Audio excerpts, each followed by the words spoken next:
ராமநாதபுரம் நகராட்சியில் பராமரிப்பு பணிகளை சரிவர செய்வதில்லை என குற்றம் சாட்டிய கவுன்சிலர்கள் ஒப்பந்ததாரர்களிடம் சரமாரியாக கேள்விகளை எழுப்பினர். மாதம் 10 லட்சம் ரூபாயை வாங்கும் ஒப்பந்ததாரர் என்னதான் செய்கிறார் என நகராட்சி தலைவரிடம் கேள்வி எழுப்பிக் கொண்டிருக்கும் போதே ஒப்பந்ததாரர்கள் இருவர் அங்கு வந்தனர்.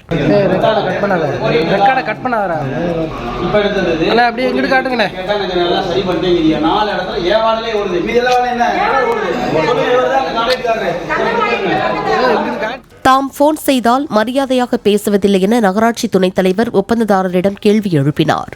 10 மணிக்கு பேசுறேன்ல, 10 மணிக்கு நீங்க என்ன வைஸ் சேர்மனுக்கு நீங்க என்ன மரியாதை கொடுத்து பேசுறீங்க? நைட் என்ன பேசுறீங்க? இந்த இருக்க ரிப்போர்ட் அவர் வீட்டுல பைக் உடச்சு போட்டு போயிட்டீங்க.